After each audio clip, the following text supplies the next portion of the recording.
ॐ अज्ञानतिमिरन्धस्य ज्ञानाञ्जनशलाकया चक्षुरुन्मिलितं येन तस्मै श्रीगुरुवे नमः। श्रीचैतन्यमनोभीष्टं स्थापितं येन भूतले स्वयं रूप कदा मह्यं ददाति स्वपदान्तिकं। वन्देऽहं श्रीगुरु श्रीयुतपदकमलं श्रीगुरुन् वैष्णवंश्च श्रीरूपं सागरजातं सहगण रघुनाथान्वितं तं सजीवं साद्वैतं सावधूतं परिजनसहितं कृष्ण चैतन्य देवम् श्री राधा कृष्ण पादान सहगण ललिता श्री विशाखान्वितांश। हे कृष्ण करुणा सिंधु दीन बंधु जगतपते गोपेश गोपिका कांता राधा कांत नमस्तुते। तप्त कंचन गौरांगी राधे वृंदावनेश्वरी वृषभानुसुते देवी प्रणमामि हरि प्रिये। वाञ्छाकल्पतरुभ्यश्च कृपा सिन्धुभ्य एव च पतितानां पावनेभ्यो वैष्णवेभ्यो नमो नमः। नमो विष्णुपादाय कृष्णपृष्ठाय भूतले श्रीमते भक्तिवेदांत स्वामीति नामिने। नमस्ते सरस्वती देवे गौरवाणी प्रचारिणे निर्विशेष शून्यवादी पाश्चात्य देश तारिणे। जय श्री कृष्ण चैतन्य प्रभु नित्यानंद श्री अद्वैत गदाधर श्रीवासादि गौर भक्त वृंद। हरे कृष्णा कृष्णा कृष्णा हरे हरे हरे राम राम राम राम हरे राम हरे। हरे हरे। हरे कृष्णा। तो सबका स्वागत है हमारी भगवत गीता की क्लास में। कल तक हमने श्लोक क्रमांक 30 तक किया, राइट? 29 30। आज 31 से स्टार्ट करते हैं, साथ में दोहराते हैं 31। पवनः पवतामस्मि पवनः पवनः पवताम पवतामस्मि अस्मि। रामः शस्त्रभृतामहम्। रामः शस्त्रभृताम् शस्त्रभृतामहम् अहम्। झाषाणां मकरश्चास्मि।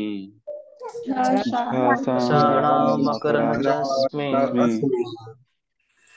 स्रोतसाम् अस्मि जाह्नवी। स्रोतसाम अस्मि जाह्नवी।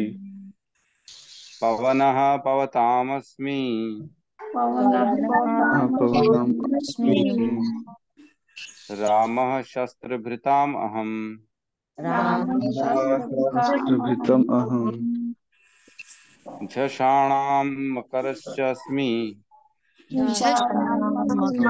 मकरस्तस्मि स्रोतसाम् अस्मि जाह्नवी। रोषसामस्मि जाह्नवी पवनः पवतामस्मि पवनः वनः पवतामस्मि पवतामस्मि रामः शस्त्रभृतामहम्। रामः रामः शस्त्रभृतामहम् झषाणां मकरश्चास्मि रसाणां मकरः च अस्मि स्रोतसाम् अस्मि जाह्नवी। स्रोतसामस्मि जाह्नवी। अनुवाद। समस्त पवित्र करने वालों में वायु हूँ, शस्त्रधारियों में राम, मछलियों में मगर तथा नदियों में गंगा हूँ। तो मैं फिर से याद दिला दूं, हम अभी भगवान के ऐश्वर्यों का वर्णन सुन रहे हैं और वो भी स्वयं भगवान के मुख से सुन रहे हैं, ठीक है? ये भगवान अपने मुख से अपने सारे सारे जो भी जहां जहां वो प्रेजेंट हैं, जिस फॉर्म में वो बता रहे हैं अर्जुन को, कि अर्जुन बोलता है मैं आपको किस प्रकार कैसे समझूं, कहाँ कहाँ आपको देखूं, कैसे आपकी पूजा करूं, कैसे आपका चिंतन करूं। तो बता रहे हैं कि तुम ये सब देखते हुए मेरा चिंतन कर सकते हो। ये सब मैं ही हूँ, मेरे ही गुण हैं और मैं इन सब में व्याप्त हूँ और मेरे कारण ही ये सब कुछ यहाँ पे है इस संसार में जो है। तो अब हम प्रवेश करते हैं इस 31 में। यहाँ कह रहे समस्त पवित्र करने वालों में मैं वायु हूँ। तो वायु जो है ना, वायु हम देखते हैं कि वायु के बिना तो आदमी कोई रह नहीं सकता, हाँ। वायु में ऑक्सीजन होता है और भी अलग अलग तरह के जो है ना गैसेस होते हैं, जिसके कारण जीवन संपन्न हो पाता है। हम देखते हैं कि हम ऑक्सीजन इनटेक करते हैं और कार्बन डाइऑक्साइड छोड़ते हैं। अगर एक सेकंड तो नहीं, लेकिन 1 मिनट भी अगर हमको ऑक्सीजन मिलेगी नहीं मिलेगी तो हम जीवित नहीं रह पाएंगे, राइट। ऑक्सीजन 1 मिनट तो कम से कम चाहिए। आदमी 5, 10, 15, 20, 25 सेकंड तक सांस रोक सकता है, लेकिन उससे आगे नहीं रोक सकता, है ना। इसी कारण देखते हैं, जैसे अभी भोपाल गैस कांड हुआ था यूनियन कार्बाइड को 1984 में। वहां पे ऐसी प्रदूषित वायु फैली हुई थी कि बहुत से लोग उसमें मर गए, काफी सारे लोगों को बीमारियां हुई, आंख खराब हो गई, तकलीफें हुई अलग अलग तरह की। तो वायु जो होती है ना, उसमें बहुत कुछ होता है। और भी कहते हैं, जैसे कोविड हुआ अभी, सबको वायु से ही तो फैला वो। कोरोना जो है वो वायु से फैल रहा था, एक दूसरे के बस खाली बात करो और उड़ उड़ के जो है ना उसके कीटाणु आ जाते थे। तो यहाँ पे कह रहे हैं कि भगवान मैं वायु में हूँ, तो वायु में बहुत सी ऐसी प्रॉपर्टीज होती है, बहुत सी उसमें गुण होते हैं जो हम अगर गहराई से सोचेंगे, जब चिंतन करेंगे, तब हमको समझ में आएगा कितनी जरूरी है वायु, है ना। वायु हमारे पेट के अंदर, हमारे शरीर में भी ना प्राण वायु होती है। ठीक है, हमने चर्चा किया हुआ है, 5 प्रकार के कोष होते हैं हमारे शरीर में। बाहरी होता है अन्नमय कोष, फिर होता है मनमय कोष, तीसरा होता है प्राणमय कोष, चौथा होता है विज्ञानमय कोष, और पांचवा होता है आनंदमय कोष। ठीक है। तो जो तीसरा है प्राणमय कोष, वो वायुओं का ही 5 प्रकार की वायु बताई गई है, आदान उपान समान, और कौन कौन सी अपना, इस तरह के 5 वायु बताई गई है, जो हमारे शरीर के अंदर की सारी क्रियाओं को ये लोग मतलब कराते हैं। जो हम देखते हैं कि ऑटोमेटिकली कई बार हम खाना खाते हैं तो बड़ा गैस बन जाता है ये कॉमन सा प्रॉब्लम है। तो ये गैस कैसे, ये वायु ही तो है, और क्या। वायु कई बार हमारे ऊपर भी सीने में अटकता है, अरे बहुत परेशानी हो रही, दर्द हो रहा है यार, गैस अटक गई है ऐसा लग रहा है ना। अलग अलग तरह से काम करता है ये वायु। ये वायु जो है ना, ये एक तरह से हमारे प्राणों का संचय करता है अंदर। प्राण जो कोश होता है ना, उस वो वायु पे पूरी तरह से आधारित होता है। तो हमारे शरीर के अंदर भी वायु है और संसार में भी वायु है। वायु के बिना हमारा जीवन संभव ही नहीं है। हमने हमने देखा है, ये साइंस में सब बचपन में ही पढ़ते हैं कि एयर, वाटर और जो है ना फूड, ये बेसिक चीजें हैं इंसान की जीने के लिए। इसके अलावा हम देखते हैं पंच तत्व से बना शरीर है। जो 5 तत्व हैं उसमें भ से भूमि, ग से गगन, व से वायु, आ से आकाश, न से नीर, और अग्नि, है ना। नहीं, गगन और वायु, गगन और आकाश एक ही होता है। गगन और वायु एक ही होता है। नहीं, अग्नि आकाश एक ही होता है। अ से अग्नि आता है वो। ठीक है। तो वो वायु एक बहुत एसेंशियल पार्ट है इस सृष्टि की बनावट में भी। सृष्टि जो बनी है वो वायु के बिना नहीं बनी है। वायु बहुत जरूरी है। हमने श्रीमद् भागवतम में श्लोक पढ़ा है किस प्रकार एक के बाद एक चीजें बनती है ना। पहले आकाश आया, फिर उससे हवा आई, हवा से फिर क्या आया, अग्नि आया, अग्नि से पानी आया, पानी से फिर पृथ्वी बनी। ऐसा है ना, मेरे ख्याल से ऐसा है। तो सबसे पहले आकाश, फिर वायु। सेकंड इंपॉर्टेंट चीज जो बनी सबसे पहले, वो वायु बनी। फिर बना जो है ना, वायु से बना अग्नि। अग्नि, फिर उसके बाद अग्नि से बना जल। देखो, हम समझ ही नहीं सकते, हमारी बुद्धि काम नहीं करेगी कि अग्नि से कैसे जल बनेगा। अग्नि को तो बुझाने का काम करता है जल, फिर अग्नि से कैसे जल बन जाएगा। तो हम उसके अगर डीप में जाएंगे ना, साइंस में हमारे शास्त्रों में उसका भी डिटेल में वर्णन है कि किस प्रकार एक तत्व से दूसरा तत्व जुड़ा हुआ है और कैसे जुड़ा हुआ है। उसके एग्जाम्पल्स के साथ में सारी चीजें हमको डिटेल में मिलती हैं कि कैसे वायु, अग्नि, आकाश ये सब जुड़ा हुआ है, एक के बाद एक बनता है वो। तो अग्नि से जो है ना, अग्नि के बाद जल, जल के बाद फिर पृथ्वी, ऐसे बनते हैं। ठीक है। तो एक कथा आती है, छोटी सी कथा नहीं है, एक स्टोरी है। ये आती है हनुमान जी की, है ना। रामायण के उत्तर खंड में आता है कि जिस समय वायु के पुत्र हनुमान शिशु अवस्था में थे, तथा जिस समय सूर्य देवता के रथ पर बैठे हुए थे, तथा जिस समय उनकी चंचलता के कारण इंद्र ने कुपित होकर अपने वज्र से प्रहार कर दिया था, उस समय हनुमान एक पर्वत पर गिरे और उनकी बाईं ठुड्डी टूट गई। ऐसी अवस्था में वायु देवता ने कुपित होकर समस्त प्रजा के भीतर अपनी गति रोक दी। इस कारण समस्त प्राणियों का श्वास बंद हो गए होने लगी। उस समय उनके सभी अंग के अंगों के जोड़ टूटने लगे और वे सब के सब काठ के समान चेष्टा शून्य हो गए। उस समय देवताओं के पेट इस तरह फूल गए मानो उन्हें महोदर का रोग हो गया हो। देवताओं को भी ना तकलीफ दे दी थी वायु जब बंद हो गई थी, लिखा है देवताओं के भी पेट ऐसे हो गए थे जैसे महोदर का रोग हो गया हो। महोदर किसी को मालूम है कि कौन सा रोग होता है? महोदर, उदर तो समझ में आ गया, पेट हो गया, महोदर समझ में नहीं। इस घटना से पता चलता है कि वायु देवता स्वयं शरीर न धारण करके समस्त शरीरों में उनकी रक्षा करते हुए विचरते हैं। वायु के बिना यह शरीर सूखे काठ के समान हो जाता है। वायु ही सबका प्राण है, वायु ही सुख है, वायु ही संपूर्ण जगत है और वायु ही जगत की आयु है। ऐसी स्थिति में ब्रह्मा जी की आज्ञा से सभी देवताओं ने वायु देवता को प्रसन्न करने के लिए उनके पुत्र को अपने अपने वरदान दिए। इस प्रकार वायु देवता प्रसन्न हुए, तब सभी प्राणियों की रक्षा हुई। तो यहाँ पर यही बात समझ में आती है कि यदि वायु हमारे शरीर में अपना संचार बंद कर देगा तो हमारा शरीर की पवित्रीकरण बंद होने के कारण शरीर में इतनी अधिक अपवित्रता बढ़ जाएगी कि शरीर कार्य नहीं कर सकेगा। तो देखते हैं हम पवित्रता कैसे होती शरीर की।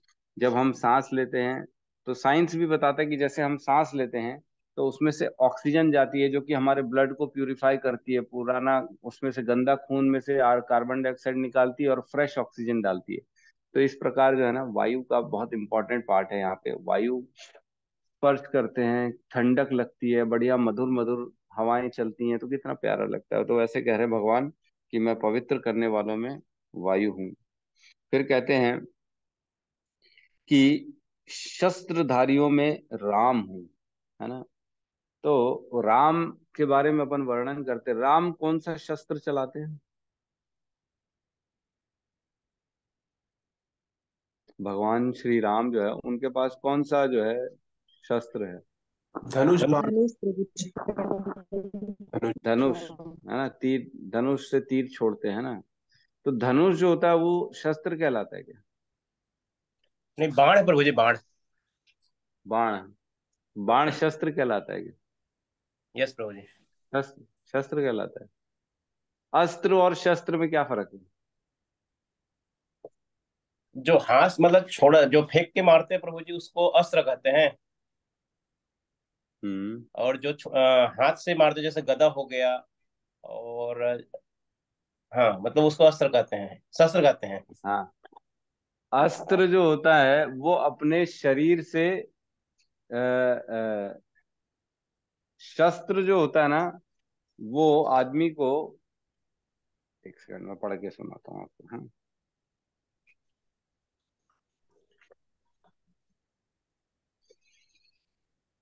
हम्म।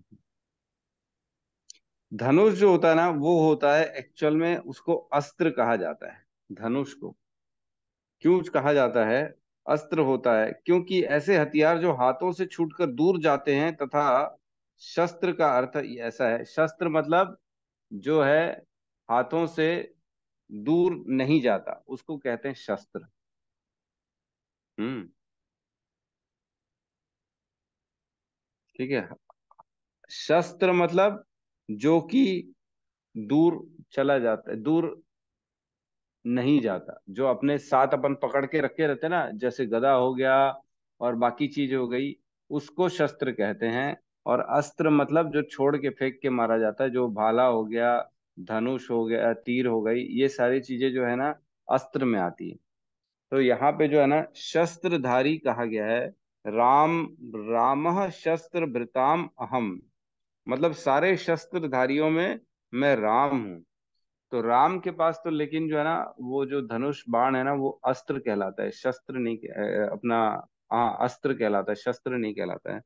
तो यहाँ पे जो है ना राम की बात नहीं चल रही है, भगवान श्री राम की बात नहीं चल रही है, क्योंकि वो शस्त्रधारी नहीं है, है ना।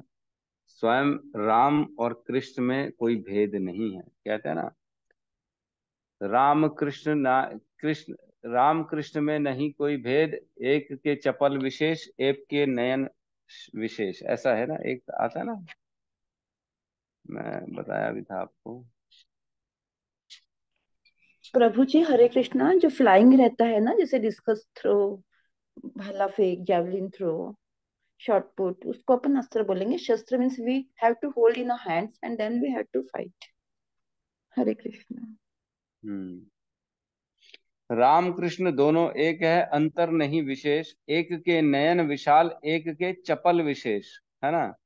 तो इस प्रकार दोनों में बताते हैं कि कोई भेद ही नहीं है दोनों में, दोनों एक हैं। तो भगवान जब दोनों एक हैं तो वो अपना ही कैसे बता देंगे, वो राम नहीं बताएंगे, क्योंकि राम और उनमें कोई भेद ही नहीं है, दोनों एक है, सेम है। बाकी जो है ना, अब बात चल रही है कौन और राम बच गए दोनों यहाँ पे। एक बच गए बलराम, एक हो गए परशुराम। इन दोनों में से किसकी बात चल रही है? राधिका माता जी बोल रही है परशुराम की। और परशुराम। परशुराम है कि बलराम है, बताइए। परशुराम लग रहा है प्रभु जी मुझे भी। परशुराम लग रहा है प्रभु जी, परशुराम। परशुराम ही लग रहा है। हाँ, ठीक है, तो एकदम सही है, परशुराम का ही वर्णन है यहाँ पे। क्योंकि परशुराम जो थे ना, उनके पास कौन सा शस्त्र था, किसी को मालूम है? फरसा, फरसा प्रभु जी। फरसा, एकदम सही कहा माता जी ने। फरसा जो होता है ना, जो ऐसा ऐसा तिरछा टाइप का ऐसा रहता है ना, जिससे घास वास काटते हैं, मेरे ख्याल से उसी को फरसा कहते हैं ना। आ, नहीं प्रभु जी, पहले के खेतों जमाने में में। है, खेतों को हाँ, खेत। खोदते हैं, मिट्टी मिट्टी को खोदते हैं उठे, मिट्टी खोदने में नहीं नहीं, काम आता मिट्टी, है ज्यादा। वो तो सब घास काटने के भी काम आता है, भूसा भूसा सब चीजों के काम आता है। वो तो एक हसुआ ही चीज। रहता है ना प्रभु जी, हसुआ। हसवा, हसवा तो उसी को तो बोलते हैं क्या? फरसा, और किसको बोलते हैं फरसा? कुछ फरसा अलग मतलब रहता प्रभु जी है। वो काटते हैं ना, जो वृक्ष वृक्ष काटते हैं ना। लकड़ी वगैरह। गौतम प्रभु जी वो हाँ, कुदाल रहता है। क्या रहता है? नहीं नहीं, उससे भी काट। Shared a file in meeting. Meeting में प्रभु जी ने, गौतम प्रभु जी ने भेजा है कि क्या होता है फरसा। अच्छा, ये फरसा है, ठीक ठीक ठीक, समझ में आ गया। फोटो देख लो सब खोल के चैट में डाल दिए गौतम प्रभु ने। अरे बोल, बहुत बढ़िया, इसको फरसा कहते हैं। ठीक है। तो ये फरसा जो होता है ना, ये बराबर है हाथ में पकड़ के इसको मारा जाता है। तो अब आपको मैं बता दूं, परशुराम जो थे ना, परशुराम के पिताजी कौन थे मालूम है आपको? शायद, हरे कृष्णा प्रभु, शायद जमदग्नि। जमदग्नि हाँ, ऋषि थे। एकदम सही क्या, बहुत लकड़ी। बढ़िया माता जी। हरि बोल, हरि बोल, बहुत सही। जमद अग्नि जो है ना, वो इनका पिता थे। और हमने कल परसों ही एक चर्चा की थी सुरभि गाय को लेके, याद है? जिसमें मैंने बताया था सुरभि गाय जो है ना, भृगु मुनि को भेंट की थी ब्रह्मा जी ने। फिर ब्रह्मा जी के पुत्र भृगु ने जन्मग्नि को भेंट की थी। तो जमदग्नि जो थे, इनके पुत्र हुए परशुराम। तो एक बार क्या हुआ, मैं बताया था आपको, कार्तवीर्य करके एक राजा आया था, जो अपनी सैनिक सेना के साथ आया था। तब इनकी लड़ाई हो गई, जब इनको पता पड़ा कि वो सुरभि गाय सब कुछ दे सकती है, तब इन्होंने चाहा कि मैं उस सुरभि गाय को ले जाऊं। तो काफी मतलब राजा ने काफी कोशिश की। फिर फाइनली जो है ना, शायद लेके गए थे उनको, ऐसा हो गया था, लेके चले गए थे। तो जब परशुराम को फिर क्रोध आया, वो अपने फरसे से उनकी पूरी सेना को मार दिया उन्होंने, है ना।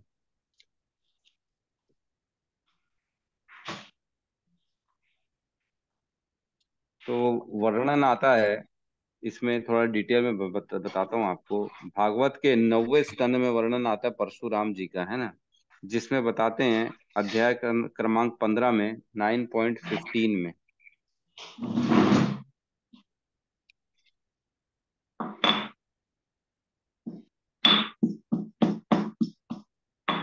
ठोका ठोकी कौन कर रहे हैं आप? ठीक है। तो इसमें वर्णन आता है, कहते हैं कि जिस समय वो हरण कर लिया कार्तवीर्य ने, उस समय परशुराम जी ने इस अन्याय का पता चला, तो वो दौड़ कर राजा के निकट पहुंचे। उस समय राजा के पास 17 औक्षणी सेना थी, 17, है ना। और महाभारत में कितनी सेना थी मालूम है आपको? महाभारत जब युद्ध हो रहा था तब कितनी सेना थी, कितने अक्षौणी सेना थी?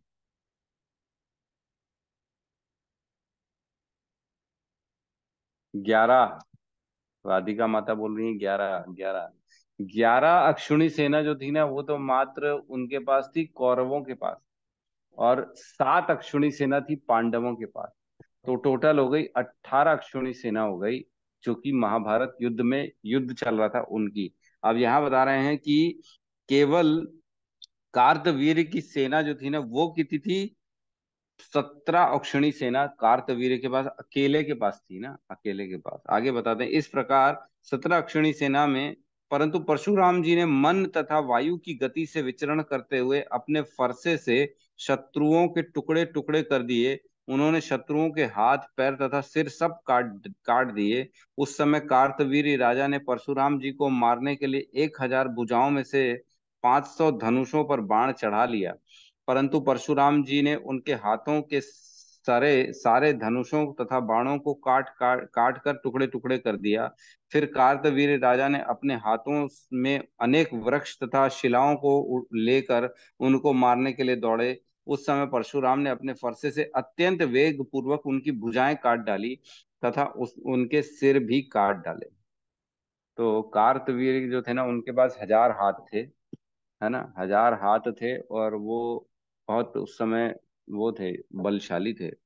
उनके पास 17 अक्षौणी सेना थी। तो सोचो, 17 अक्षौणी सेना को अकेले परशुराम ने मार दिया। अब हमको सोचना चाहिए कि जब 18 अक्षौणी सेना की लड़ाई हो रही है पांडव और कौरवों में, 18 दिन चले थे, इतने बड़े बड़े, इतने बड़े बड़े, मतलब शूरवीर थे। अर्जुन था, कर्ण था, भीष्म था, द्रोण था, इतने सारे लोग, अश्वत्थामा था। ये लोग सब लड़ाई कर रहे, युधिष्ठिर और नकुल सहदेव सब मिलके लड़ाई कर रहे, तो जाके लड़ाई चली 18 दिन। और यहाँ बता रहे हैं कि अकेले परशुराम ने, अकेले 17 सेना का पूरा वध कर दिया, एक फरसे से, सिर्फ एक फरसे से। उसके बाद कार्तवीर्य जो थे, 500 हाथ थे उनके, 500 हाथ में धनुष में बाण चढ़ा दिया था उनको मारने के लिए, और उसने भी काट दिए, परशुराम जी ने भी। तो यहाँ पे वर्णन आता है कि परशुराम जो थे ना, वो मन की गति से चलते थे। मन की गति से उन्होंने, इतनी मन की गति से, इतनी तेजी से, एकदम मतलब चमक के, जैसे बिजली चमकती उतनी स्पीड में सब कुछ खत्म कर दिया होगा, ऐसा है। जैसे कई बार हम जैसे बॉलीवुड हॉलीवुड की पिक्चर्स, इंग्लिश बॉलीवुड हॉलीवुड की पिक्चर्स देखते हैं ना, या कई बार हम साउथ की भी पिक्चर देखते हैं, रजनीकांत, है ना, गोली चलती है और वो दौड़ के पहले चले जाते हैं, गोली के सामने खड़े हो जाते हैं। तो वो चीज यहाँ पे प्रैक्टिकल बताई गई है कि ऐसा होता था, ऐसा हो चुका है परशुराम जी ने, है ना।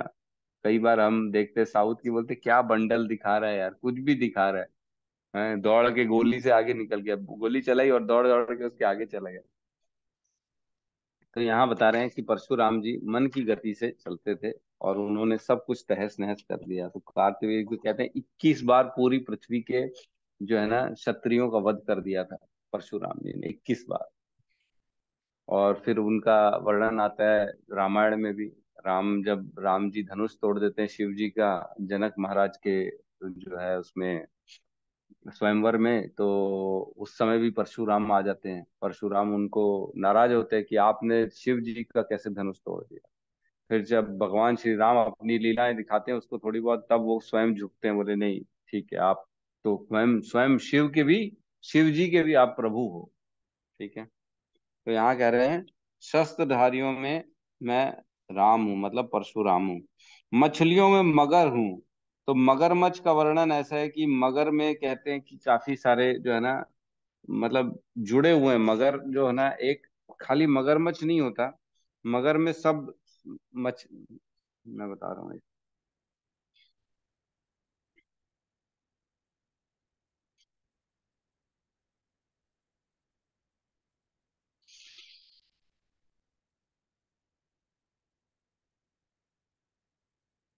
मगरमच्छ का काफी जगह वर्णन है कि मगरमच्छ जैसे गजेंद्र को, हाथी को भी छोड़ा नहीं उसने, गजेंद्र जबकि इतना पावरफुल था, मगरमच्छ ने पकड़ा तो उसको छोड़ा नहीं। मगरमच्छ बहुत शक्तिशाली होता है पानी के अंदर, उससे पंगा नहीं पा सकते।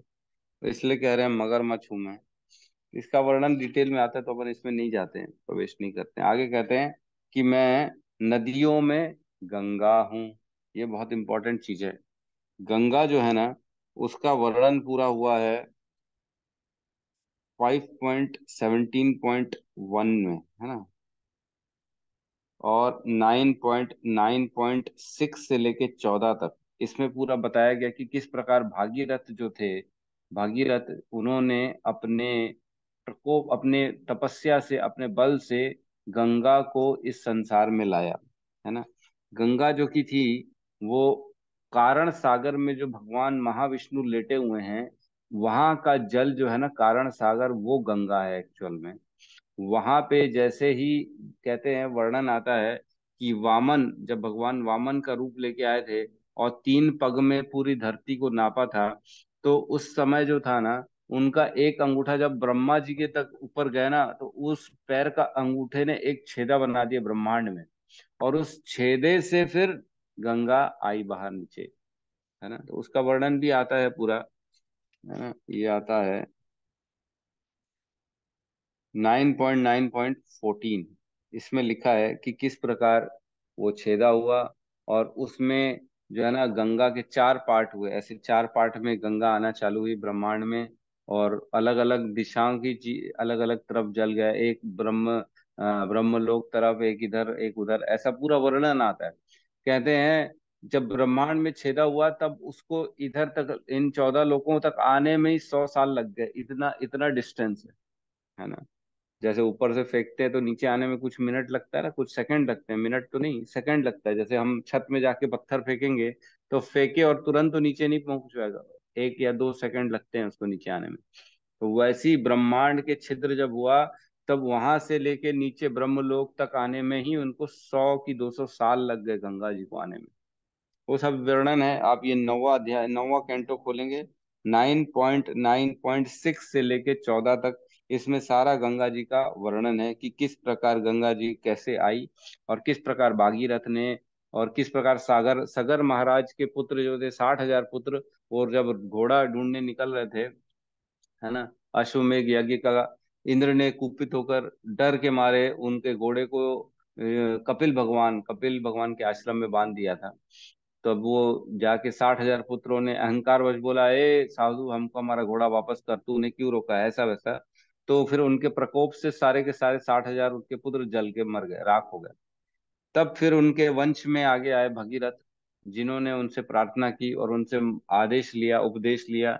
तब भगवान ने बताया कि तुम तपस्या करो गंगा जी की, गंगा जी आएंगी तब तुम्हारे सारे पूर्वजों का उद्धार होगा, नहीं तो नहीं होगा। तब तक प्रेत योनि में ही बैठे रहेंगे।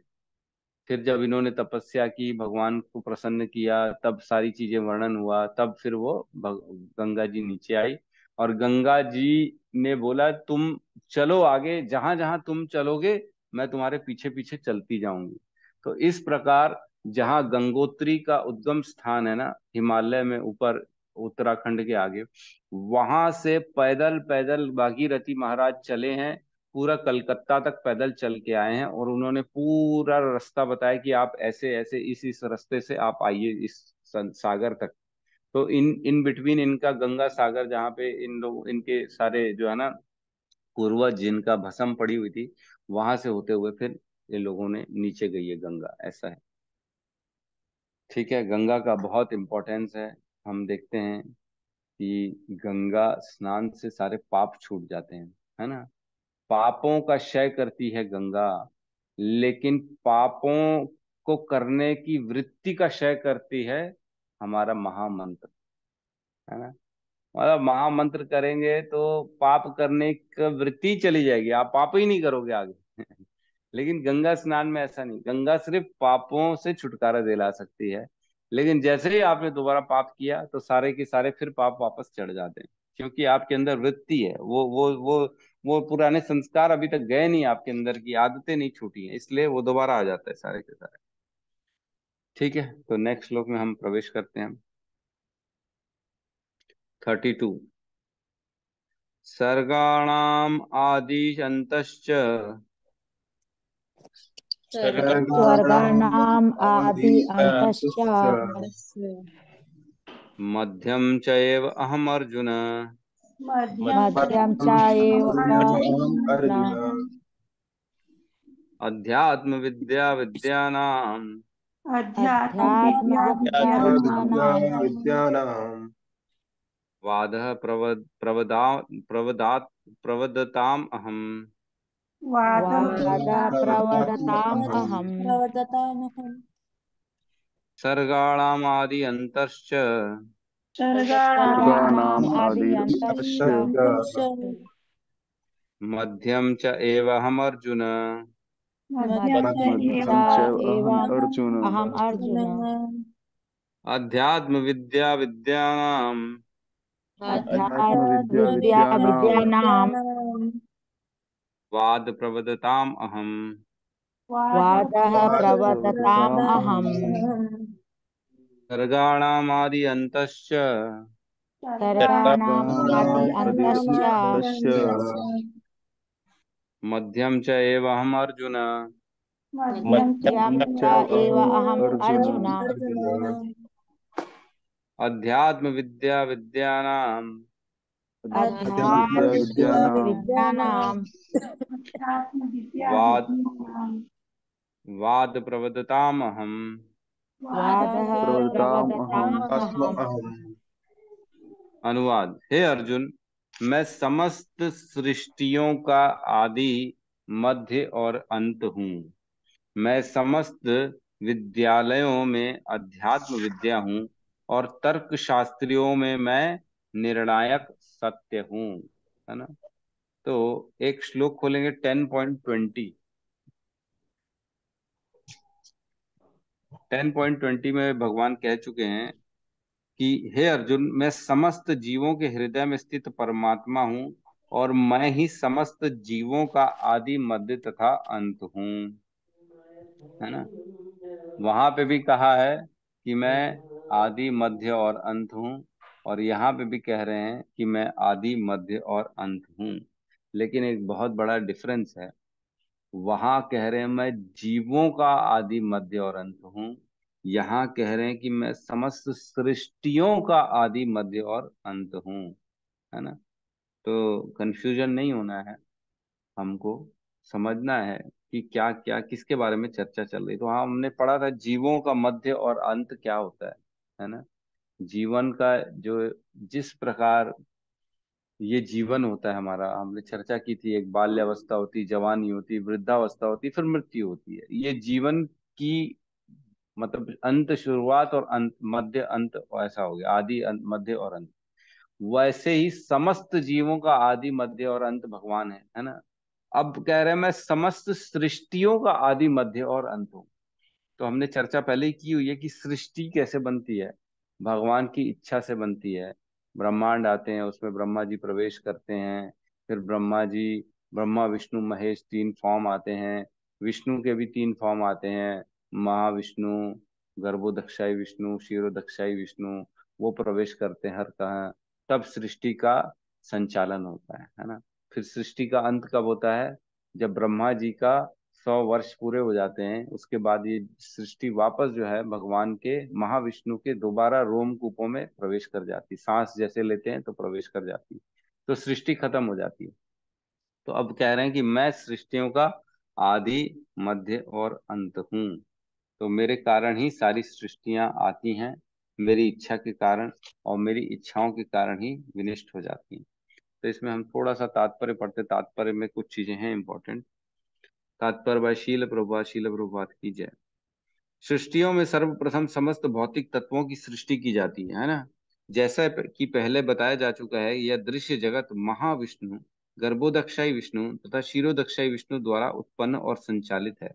बाद में इसका संहार शिव जी द्वारा किया जाता है। ब्रह्मा गौड़ सृष्टा है। सृजन, पालन तथा संहार करने वाले ये सारे अधिकारी परमेश्वर के भौतिक गुणों के अवतार हैं। अतः वे ही समस्त सृष्टि के आदि मध्य और अंत हैं। है ना। तो इसमें शिव जी का वर्णन है, विष्णु जी का वर्णन है, ब्रह्मा जी का वर्णन है।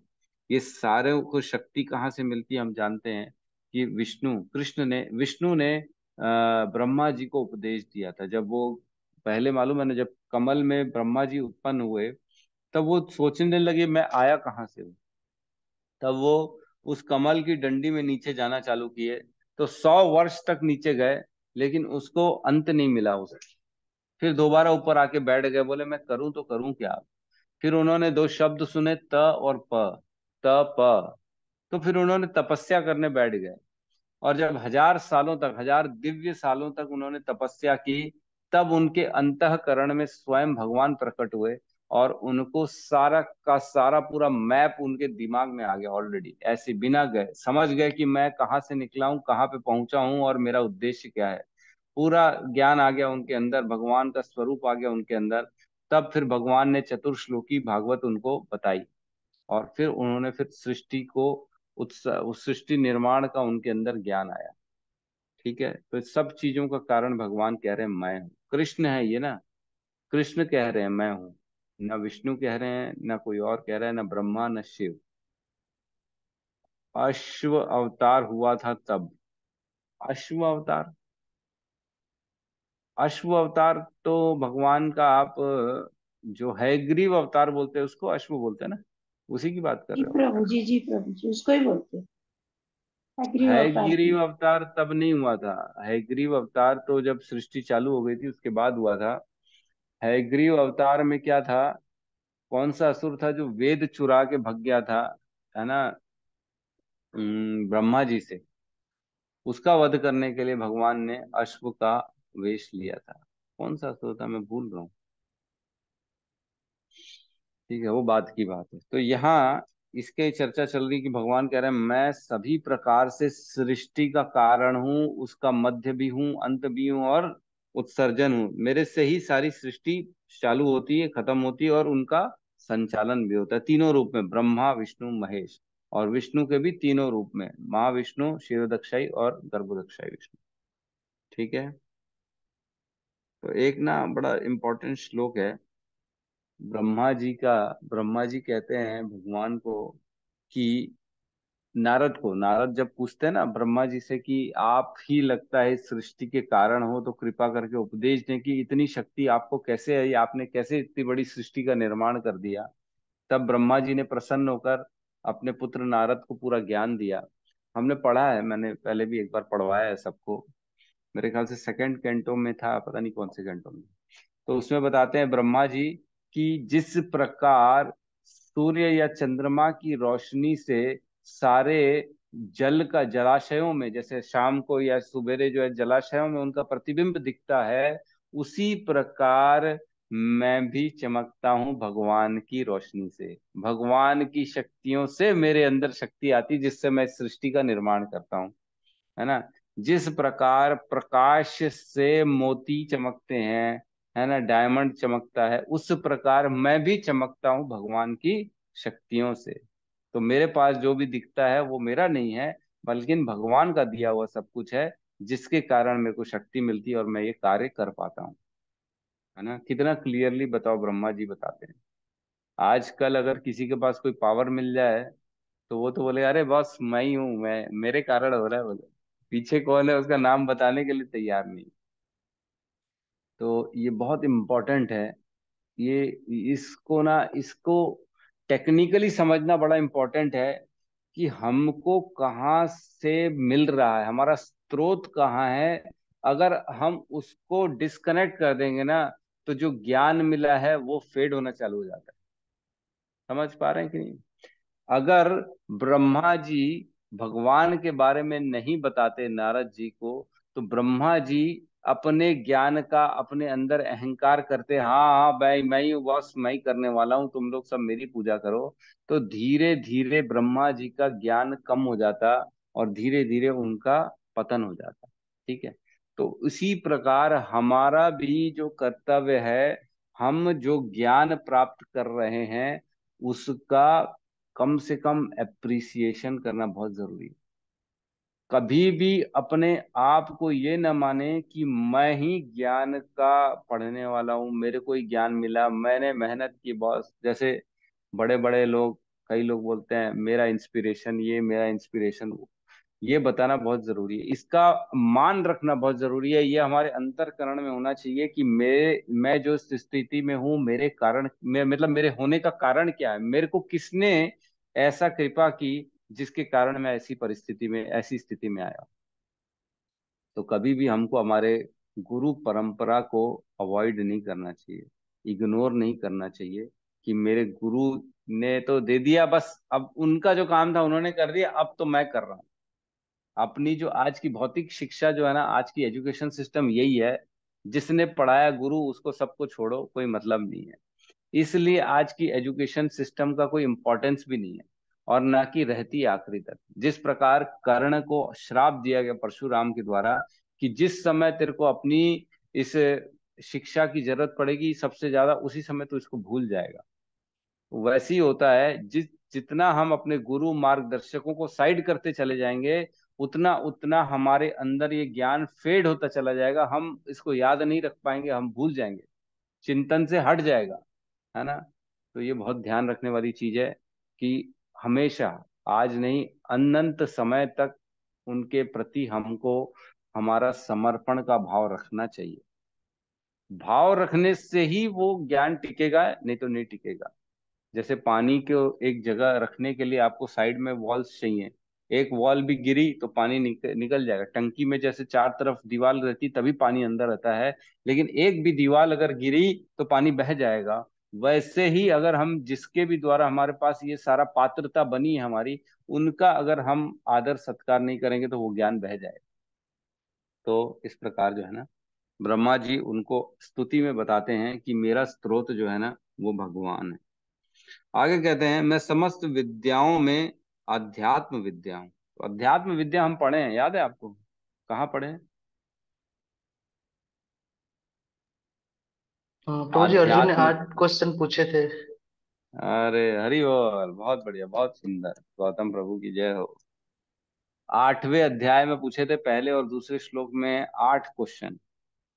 ब्रह्म क्या है, अध्यात्म क्या है, आदि देवम क्या है, और क्या क्या पूछा था, और मृत्यु के समय, प्राण प्राण जाने के समय क्या क्या इंपॉर्टेंट है। इस तरह के 8 क्वेश्चन पूछे थे ना, याद है कि नहीं सबको?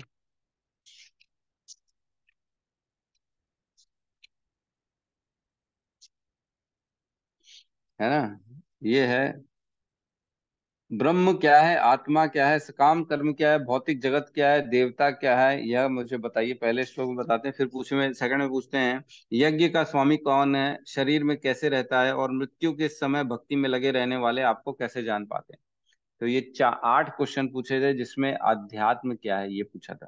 तो इसका आंसर भगवान कहते हैं इसी श्लोक में, थर्ड में कहते हैं मेरे ख्याल से, अविनाशी तथा दिव्य जीव ब्रह्म कहलाता है, और उसका नित्य स्वभाव आध्यात्म या आत्मा कहलाता है। तो आत्मा हमने पढ़ा था, अध्यात्म क्या होता है, आत्मा का स्वभाव को अध्यात्म कहते हैं।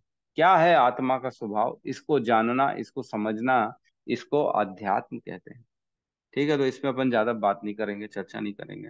आगे कहते हैं, तर्क शास्त्रियों में मैं निर्णायक सत्य हूँ।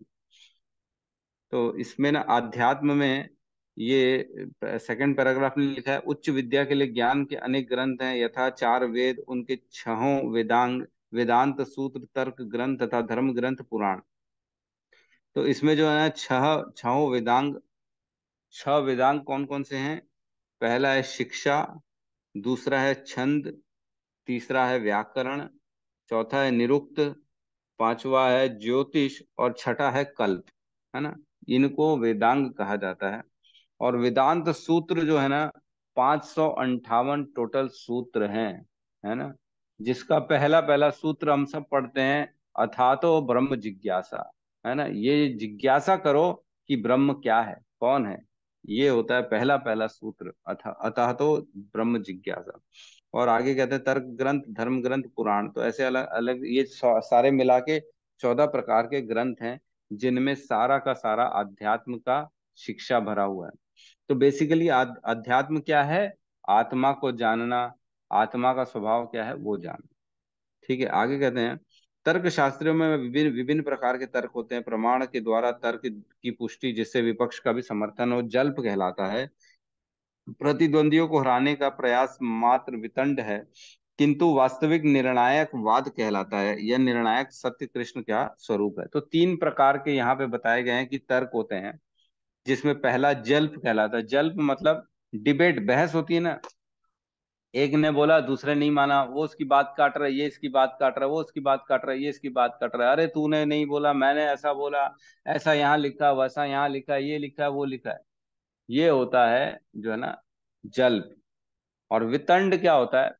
वितंड में क्या होता है? सिर्फ और सिर्फ सामने वाले की बात काटनी है हमको, सिर्फ अपनी बात रखनी नहीं है, हमको तर्क साबित नहीं करना है, हमको कुछ नहीं करना है, खाली जो सामने वाला बोल रहा है उसकी बात काटते जाना है बार बार। अच्छा, आपने तो ऐसा कहा था।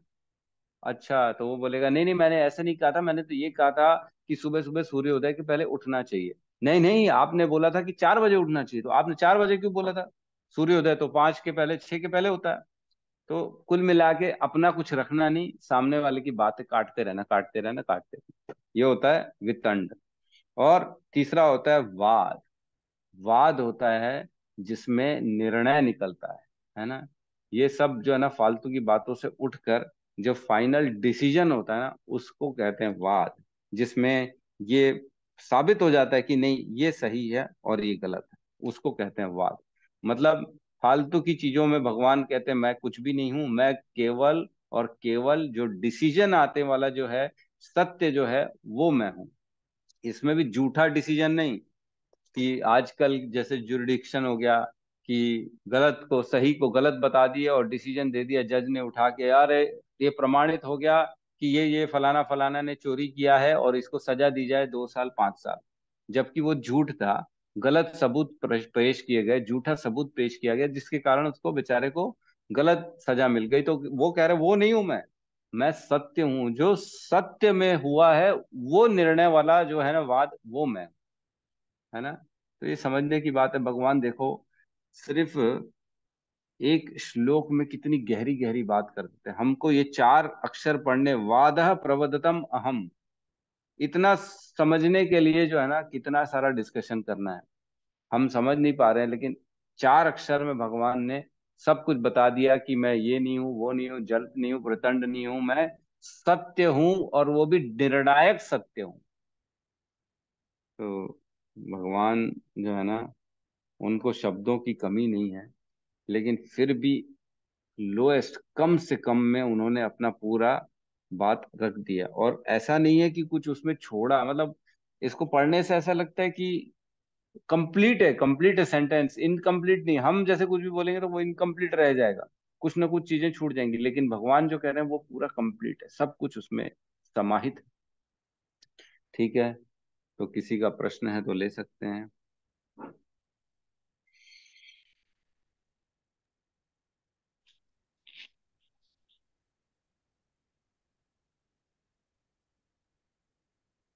हरे कृष्णा प्रभु जी, दंडवत प्रणाम प्रभु जी। जी माता जय, हरे कृष्ण। प्रभु जी प्रश्न तो नहीं है, लेकिन वो हम्म। दीप दान में जो मिट्टी के दिए जलाना चाहिए भगवान के सामने, हम्म। और डेली चेंज करना चाहिए प्रभु जी। हाँ, मिट्टी का दिया एक बार यूज किया, उसको दोबारा यूज नहीं करना है, और नया दिया लगाना है डेली। घी से लगा सकते हैं, तिल्ली के तेल से लगा सकते हैं, दोनों से लगा सकते हैं। शाम को लगाएं तो ज्यादा बेहतर है, दोनों समय लगाएं तो भी अच्छा है, लेकिन शाम को लगाएं।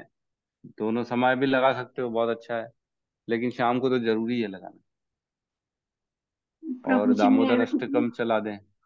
सब तो कर पाती हूँ प्रभु जी, पर चेंज करने के लिए मैं, मेरे को कोई लाके नहीं देता है, वो मेरा प्रॉब्लम है प्रभु।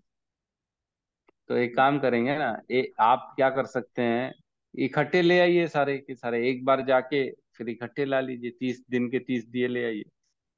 रोज रोज तो जी लाना नहीं है। मिट्टी के दिए कितने, 1 रुपए का तो एक मिलता है हमारे यहाँ तो। जी प्रभु जी, तो मेरा जाने आपके का यहाँ ही भी यही। प्रॉब्लम रहता है ना प्रभु जी। जाना ही पैर का ही प्रॉब्लम है ना प्रभु जी, मेन वही है। हाँ। तो इसके लिए ठीक है प्रभु जी, किसी से रिक्वेस्ट करके मंगाऊंगी बस। हाँ, बस ऐसा कर लेंगे तो बेहतर है। काम काम क्योंकि वो वाली बात। दीप दान है, वो दान कर दिया हमने, उसके बाद उसको दान की हुई चीज लेते नहीं है ना नहीं वापस, लेते, रिटर्न नहीं आता प्रभु, दिया हुआ रिटर्न दान। नहीं आता। तो दीप दिया हम हुआ दान दान कर रहे लेने। हैं भगवान। हाँ। जी प्रभु जी समझा। प्रभु जी इसी पर एक कौन भगवत गीता में कौन राजा थे ना, राजा निग्रो, जिन्होंने गाय को डबल से दान दे दिया, गलती से आ गई थी तो छिपकली का जन्म मिल गया हाँ, था। हाँ राजा नृग, नृग नाम था उनका। जी प्रभु जी, धन्यवाद ठीक है, प्रभु। तो एक बहुत इम्पोर्टेंट अनाउंसमेंट है। आज सोनाली माता जी का बर्थडे है। हरे तो हरे सोनाली बोल। माता जी को हरि बोल, बहुत बहुत जन्मदिन की शुभकामनाएं। कृष्ण भावना भवित जन्मदिन मने आपका। और है कि नहीं है माता जी ग्रुप में? हरे कृष्ण प्रभु जी, दंडवत प्रणाम। हरे कृष्ण। सभी वैष्णव को दंडवत प्रणाम। शाम को दीपदान है तो सभी आए। आज माता जी के घर में जन्मदिन के उपलक्ष्य में कृष्ण सेवा में दीपदान का आयोजन किया गया कार्यक्रम का। सब शाम को पहुंच सकते हैं और सब मिलके हरे कृष्ण महामंत्र माता जी के लिए एक बार बोलते हैं स्पेशल, अच्छे से, बाय चैंटिंग लाउडली। हरे कृष्णा हरे हरे कृष्णा कृष्णा हरे कृष्णा कृष्णा कृष्णा कृष्णा हरे कृष्ण हरे हरे हरे, हरे हरे हरे राम हरे राम राम राम राम राम हरे हरे हरे हरे। सोनाली सुदिनम सुदिनम जन्मदिनम। जी माता जी, दंडवत प्रणाम। Thank you. दंडवत प्रणाम।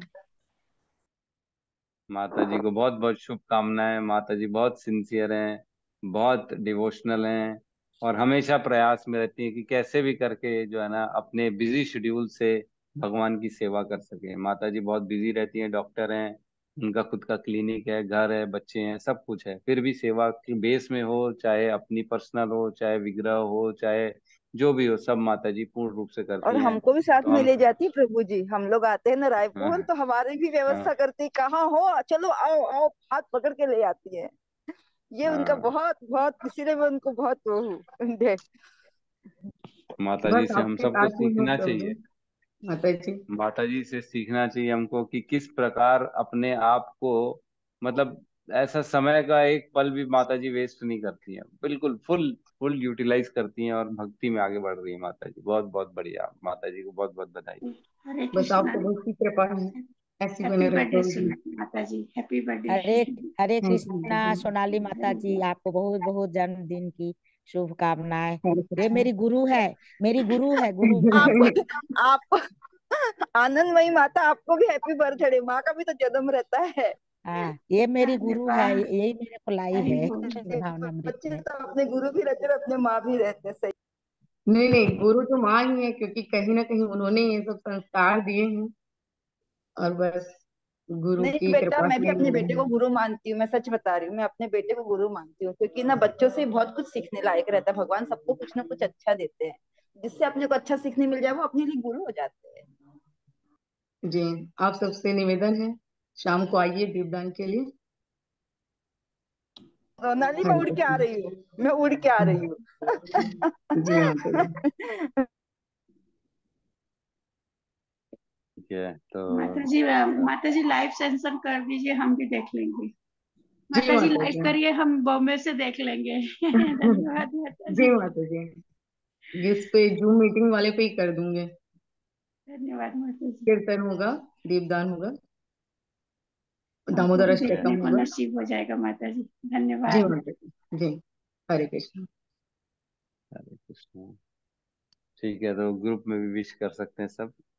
और ठीक है, बहुत बहुत धन्यवाद सभी भक्तों का। क्लोज करते हैं आज के सेशन को। ठीक है, सब मिलके हरे कृष्ण महामंत्र का जाप कर लेते हैं।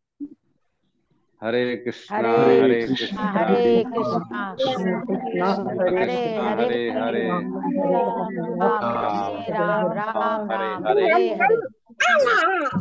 सभी सभी भक्त भक्त वृंद की वृंद की जय। जय। जगत गुरु जगद्गुरु शील श्रील प्रभुपाद की प्रभुपाद जय। की जय। निताई गौर प्रेमानंदे। प्रेमानंद हरि हरि बोल। हरि हरि हरि बोल, बोल। हरि हरि बोल। हरि हरि।